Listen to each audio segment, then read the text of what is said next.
Hello दोस्त, तो स्वागत है आप लोग का अपने यूट्यूब चैनल हरिओम फिजिक्स और मैथ क्लास में। देखिए, आज के इस वीडियो में हम लोग क्लास 10 का मोस्ट ऑब्जेक्टिव क्वेश्चन पढ़ने वाले हैं। ठीक है, जो चैप्टर 1 है, हम लोग का सब्जेक्ट है बायोलॉजी। आइए हम लोग बिना देर किए क्वेश्चन तक बढ़ते हैं। देखिए, मैं पिछले वीडियो में 1 से लगाई 51 क्वेश्चन तक पढ़ा चुका हूँ। ठीक है, आज मैं 52 क्वेश्चन से आगे 100 तक पढ़ाऊंगा। अगर आप लोग इतना याद कर लेते हैं तो आप लोग इससे रिलेटेड एक भी क्वेश्चन आप लोग को बोर्ड एग्जाम 2024 में नहीं छूटेगा। ठीक है, देखिए चैप्टर 1 से टोटल ऑब्जेक्टिव क्वेश्चन 15 से 20 क्वेश्चन आएगा चैप्टर 1 से बायोलॉजी में, तो आप लोग इतना याद कर लीजिएगा। ठीक है, 50 और यानी पूरा एक चैप्टर में 150 क्वेश्चन दूंगा, तो 50 क्वेश्चन और अगले वीडियो में मैं डाल दूंगा। तो आइए बिना देर के हम लोग क्वेश्चन तरफ बढ़ते हैं। और इसका पार्ट 1 नहीं देखे होंगे तो मैं मेरे प्ले लिस्ट में जाकर देख लीजिएगा। देखिए, हम लोग क्वेश्चन है, लार में कौन सा एंजाइम पाया जाता है? तो लार में एमाइजेल एंजाइम पाया जाता है, आप लोग ध्यान रखिएगा। हम लोग का अगला क्वेश्चन है, वसा का पाचन किसके द्वारा होता है? तो वसा का पाचन लाइपेज द्वारा होता है। डी ऑप्शन सही हो जाएगा। हम लोग का अगला क्वेश्चन है, मनुष्य में पाचन क्रिया कहाँ आरंभ होती है? तो मनुष्य में पाचन क्रिया मुख से आरंभ होती है। सी ऑप्शन सही हो जाएगा। हम लोग का अगला क्वेश्चन है, किस पाचक रस के प्रभाव से आमाशय में दूध थका सा जम जाता है? तो इसका आंसर हो जाएगा बी नंबर, रेनिन। हम लोग का अगला क्वेश्चन है, मनुष्य का हृदय प्रति मिनट कितनी बार धड़कता है? तो मनुष्य का प्रति मिनट हृदय 72 बार धड़कता है। बी ऑप्शन सही हो जाएगा। हम लोग का अगला क्वेश्चन है, मनुष्य में रुधिर क्षमता है तब बोमेन संपूर्ण में, कोची में बोमेन संपूर्ण में भाई। अगला क्वेश्चन है, प्रत्येक गुर्दे में कितनी नेफ्रॉन होते हैं? तो प्रत्येक गुर्दे में लगभग 12 लाख नेफ्रॉन होते हैं। बी ऑप्शन सही हो जाएगा आप लोग का।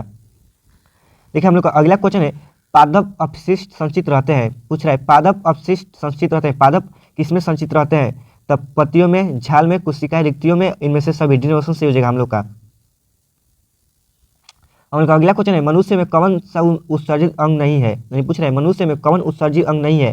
तो अग्नाशय एक उत्सर्जित अंग नहीं है। सी ऑप्शन सही हो जाएगा, आप लोग ध्यान रखिएगा। हम लोग का अगला क्वेश्चन है, हृदय मुख्य अंग है तो परिवहन तंत्र का, हृदय मुख्य अंग है तो परिवहन तंत्र। हम लोग का अगला क्वेश्चन है, पादप में जाइलम का कार्य है। पूछ रहे पादप में जाइलम का क्या कार्य है? तो पादप में जाइलम का कार्य जल का वाहन होता है। सी ऑप्शन, ए नंबर ऑप्शन सही हो जाएगा। हम लोग का अगला क्वेश्चन है, पौधों के वायु भागों से जल का रंध्रों द्वारा वाष्प के रूप में निष्कासन की क्रिया कहलाती है। यानी पूछ रहे पौधों में वायु भागों से जल के रंध्रों द्वारा वाष्प के रूप में निष्कासन की क्रिया कहलाती है। तो वाष्प उत्सर्जन कहलाता है। डी ऑप्शन सही हो जाएगा। अगला क्वेश्चन है, वाष्प उत्सर्जन एक है तो वाष्प उत्सर्जन एक शारीरिक प्रक्रिया है। ए ऑप्शन सही हो जाएगा। हम लोग का अगला क्वेश्चन है, पौधों में निर्मित भोजन का एक अंग से दूसरे में जाने की क्रिया कहलाती है।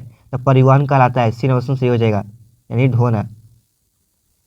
अगला क्वेश्चन है, मानव शरीर का सामान्य रक्तचाप होता है। पूछ रहे हैं मानव शरीर का सामान्य रक्तचाप कितना होता है? तो 120/80 mm होता है। ए नंबर ऑप्शन सही हो जाएगा। हम लोग का अगला क्वेश्चन है, वृक्क के रचनात्मक एवं क्रियात्मक इकाई को कहते हैं? तो वृक्क के रचनात्मक एवं क्रियात्मक इकाई को नेफ्रॉन कहते हैं। डी ऑप्शन सही हो जाएगा।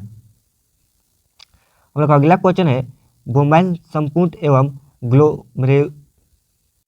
ग्लोमेरुलस को सम्मिलित रूप से क्या कहा जाता है? पूछ रहा है बोम्बाइन संपूर्ण एवं ग्लोमेरुलस को सम्मिलित रूप से क्या कहा जाता है? तो मैलोपिगियन कोष कहा जाता है। क्या कहता है? मैलोपिगियन कोष कहा जाता है। डी ऑप्शन सही हो जाएगा। हम लोग का अगला क्वेश्चन है, मानव के 100 ml रक्त में उपस्थित यूरिया की सामान्य मात्रा होती है? तो 30 mg होती है। बी ऑप्शन सही हो जाएगा। हम लोग का अगला क्वेश्चन है, मनुष्य के प्रत्येक वृक्क नलिकाओं की लगभग संख्या होती है? तो 1 मिलियन। सी ऑप्शन सही हो जाएगा। हम लोग का अगला क्वेश्चन है, पौधों के उत्सर्जित पदार्थ है। पूछे पौधों का उत्सर्जित पदार्थ है? तो गोंद, टैनिन, रेजिन, इनमें से सभी। डी ऑप्शन सही हो जाएगा। ये सभी पौधों का उत्सर्जित अंग है। हम लोग का अगला क्वेश्चन है, निम्नलिखित में जठर ग्रंथि की कौन सी कोशिका हाइड्रोक्लोरिक अम्ल का स्राव करती है? तो वित्तीय कोशिका। कौन करती है? वित्तीय कोशिका। इन ऑप्शन सही हो जाएगा। सिर्फ हम लोग रिवीजन कर लें, ठीक है। उम्मीद करता हूँ तो आप लोग इस चैप्टर को आप लोग पढ़ चुके हैं, तो हम लोग यहाँ रिवीजन करेंगे।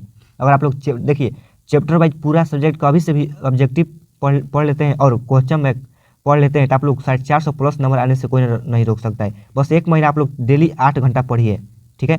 5 घंटा क्वेश्चन बैंक और 3 घंटा ऑब्जेक्टिव क्वेश्चन, बस आप लोग इतना पढ़ लीजिएगा। ठीक है, हम लोग क्वेश्चन थोड़ा पढ़ते हैं। छोटी आंत में भोजन के पाचन में निम्नलिखित किस रस की भूमिका होती है? निम्नलिखित में किस रस की भूमिका होती है? तो पित्त रस की, अग्न्याशयी रस की, आंत्र रस की, इनमें से सभी की रस की। हम लोग का अगला क्वेश्चन है, वह विधि जिसमें जीव पोषक तत्वों को ग्रहण कर उनका उपयोग अपने वृद्धि एवं जनन के लिए करते हैं कहलाती है? तो पोषण कहलाती है। सी ऑप्शन सही हो जाएगा। हम लोग का अगला क्वेश्चन है, आमाशय में भोजन के गढ़े लेई की तरह के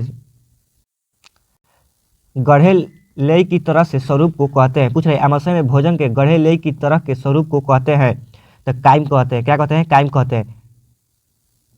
हम लोग का अगला क्वेश्चन है, इनमें किसको पूछ रहे हैं इनमें किसके द्वारा अमीबा में अंतर्ग्रहण होता है? पूछ रहे हैं इनमें किनके द्वारा अमीबा में अंतर्ग्रहण होता है? तो कुटपाथ के द्वारा, यानी अब अमीबा में भोजन पचता है तो कुटपाथ के द्वारा।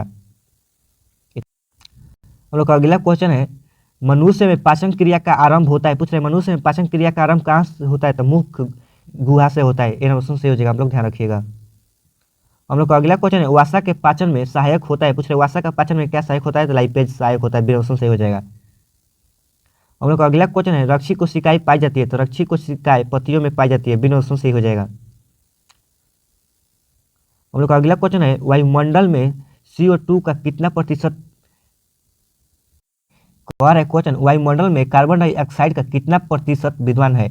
तो पूछ रहे यानी कार्बन डाई कितना प्रतिशत उपलब्ध है? तो 0.03%। बी ऑप्शन सही हो जाएगा हम लोग का।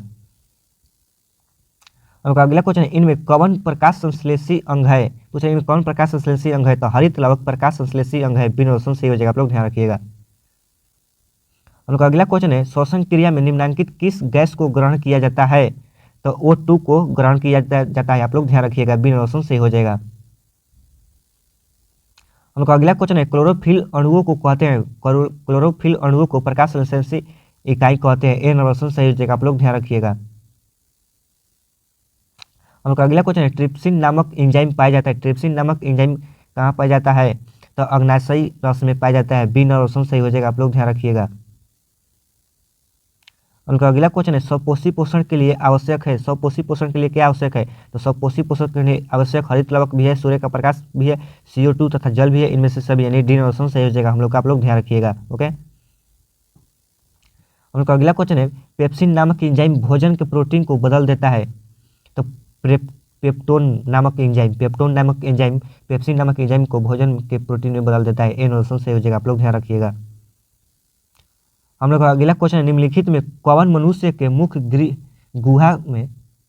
गुहा में पाई जाने वाली लाल ग्रंथि नहीं है? तो ब्रूनर्स। आइए हम लोग अगला क्वेश्चन में चलते हैं,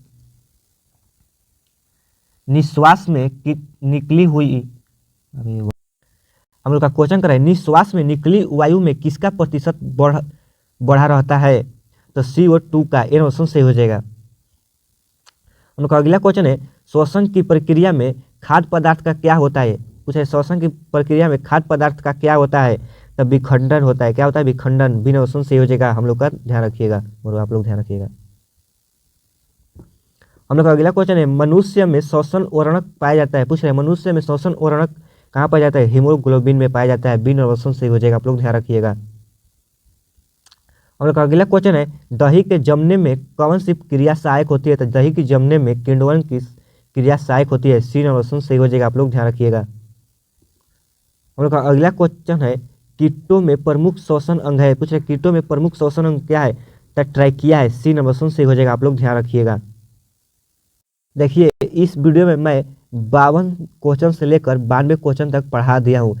ठीक है, अगला एक वीडियो और है जो उसमें 93 क्वेश्चन से 140 क्वेश्चन यानी पढ़ाएंगे। ठीक है, और 50 क्वेश्चन मैं पढ़ाऊंगा आप लोग को। बस आप लोग इतना याद कर लेते हैं तो आप लोग बोर्ड एग्जाम 2024 में इस चैप्टर से एक भी क्वेश्चन नहीं छूटेगा। तो मैं ऑल सब्जेक्ट का ऑब्जेक्टिव क्वेश्चन मैं डेली सुबह में 6 AM पर वीडियो को प्रीमियम करता हूँ, तो आप लोग जाकर देख लीजिएगा। ठीक है, रिकॉर्डेड। तो आप लोग इस सब ऑब्जेक्टिव शुरू से पढ़ने के लिए यानी शुरू से रिवीजन करने के लिए आप लोग चैनल को सब्सक्राइब कर लीजिएगा और वीडियो को लाइक करना मत भूलिएगा और अपने दोस्तों में शेयर कीजिएगा, ठीक है। और मैं क्लास 12 का जो 2025 में बोर्ड एग्जाम देंगे साइंस वाले स्टूडेंट, उन लोगों का मैं 20 से 25 जनवरी तक मैं क्लास स्टार्ट कर रहा हूँ, ठीक है। देखिए क्या रहेगा, फिजिक्स,